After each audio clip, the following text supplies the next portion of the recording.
시청자 여러분 안녕하십니까? BOA 모닝뉴스입니다.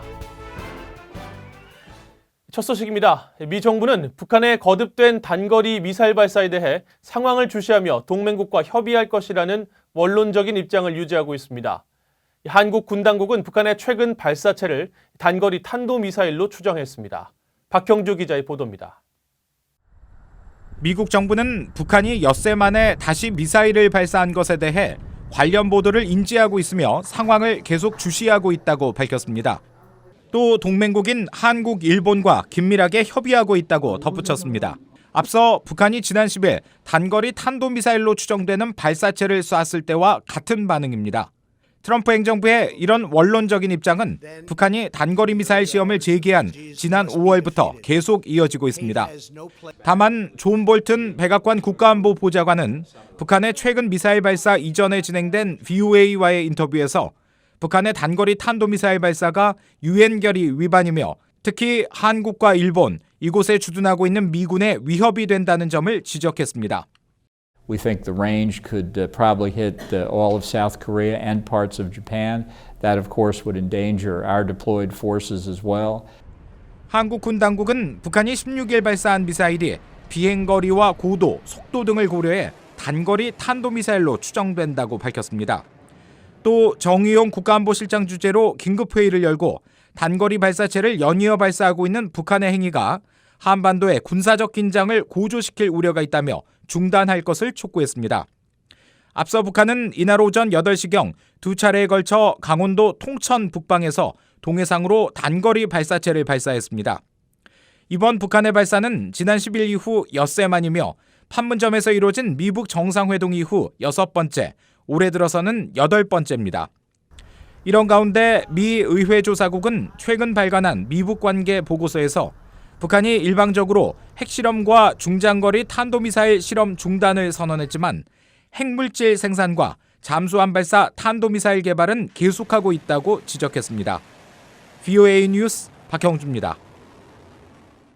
데이비드 골드파인 미 공군 참모총장은 북한의 거듭된 단거리 미사일 발사와 관련해 선제 타격 등을 포함한 미국의 대북 억지 전략에 변함이 없으며 미군 통수권자와 영내 동맹국들에게 신뢰할 만한 군사적 옵션을 보장하는 것이 자신의 임무라고 밝혔습니다. 골드파인 총장은 북한의 16일 아침 미사일 발사 이후 필리핀 마닐라에서 진행된 언론과의 전화회견에서 상황을 예의주시하고 있다며 이같이 말했습니다. 특히 북한의 신형 탄도미사일이 사전 탐지와 요격이 어렵다는 점에서 선제 타격을 포함한 기존 억지 전략의 변경을 고려하고 있느냐는 VOA의 질문에 억지력은 변함이 없다고 대답했습니다. 그러면서 미국은 항상 싸움을 지향하며 선제 타격안의 변화 검토로 규정하기보다는 신뢰할 만한 군사 옵션을 지속적으로 제공해 억지력 셈법이 늘 작동하도록 보장한다는 의미라고 설명했습니다. 한국과 중국, 일본의 외교장관들이 다음 주 초 중국 베이징에서 만나 회담을 갖습니다. 한국 외교부는 강경화 외교부 장관과 왕이 중국 외교부장, 고노다로 일본 외무상이 오는 20일부터 22일까지 베이징에서 회담할 계획이라고 16일 밝혔습니다.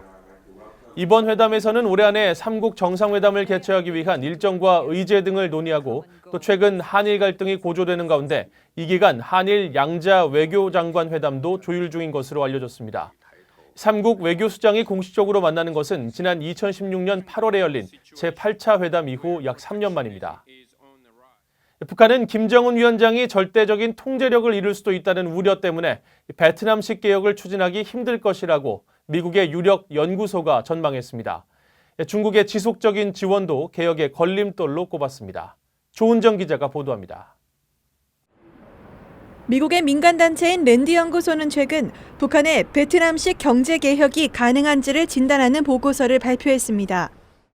최근 김명길 전 베트남 대사가 대미 협상대표로 거론되고 있는 것과 미북 하노이 정상회담으로 북한의 베트남식 개혁 채택 여부에 많은 관심이 쏠린 것을 계기로 두 나라의 상황을 비교한 것입니다. 그러나 북한의 정치, 경제, 사회 상황에서 베트남과 비슷한 점이 거의 없어 북한이 조만간 개혁 개방을 추진할 가능성은 낮다고 전망했습니다. Kim Jong-un is the only one calling the shots. As far as anyone can tell, I mean, there's rumors that there's different factions and different family members that may be upset with him. 그로스먼 선임 연구원은 베트남은 급진 개혁에 반대하던 레주원 총비서가 사망하면서 새 지도부의 개혁이 탄력을 받았지만 북한은 그런 환경과 거리가 멀다고 지적했습니다. 베트남은 당시 심각한 식량난과 부정부패, 남베트남과의 통합 과정에서 겪은 반발과 부작용 등으로 쇄신, 즉 도이머이를 선택할 수밖에 없었다는 것입니다. 보고서는 북한 관리들 다수가 경제개혁보다 특권 유지에 더 관심이 있는 점도 개혁의 걸림돌로 꼽았습니다. 아울러 북한에도 시장 활동을 위한 일부 사회-경제적 공간이 생겼지만 규모가 여전히 작고 실험적 수준에 그치고 있다고 지적했습니다. 이어 김 위원장이 제재 해제를 위해 핵과 인권 정책을 바꿀 충분한 의지를 증명하면 이런 걸림돌은 극복할 수 있지만 그런 조짐은 없다고 지적했습니다. 그로스먼 선임 연구원은 이런 배경 때문에 북한은 우리식 사회주의 경제를 추구하며 기존의 모기장식 경제 특구를 유지한 채 점진적인 노선을 밟을 가능성이 크다고 전망했습니다. VOA 뉴스 조은정입니다. 북한 선박 YG 어네스트호에서 하역된 석탄을 실은 동탄호의 표류가 4개월 넘게 이어지고 있습니다. 선박업계 관계자들 사이에서는 대북 제재에 대한 경각심이 높아지고 있습니다. 함지하 기자가 보도합니다. 베트남 붕따오항 인근을 촬영한 위성사진에 약 170m 길이의 선박이 지난 6월부터 2달간 같은 지점을 맴돌고 있습니다. 이 선박은 지난 4월 북한산 석탄을 싣고 인도네시아를 출항한 파나마 선적의 동탄호. 북한 선박 YG 어네스토에 실려있던 북한산 석탄을 옮겨 실은 뒤 말레이시아와 인도네시아 입항을 거부당하고 선주회사가 위치한 베트남마저 입항을 하지 못한 채 4개월 넘게 해상에 머물고 있는 겁니다.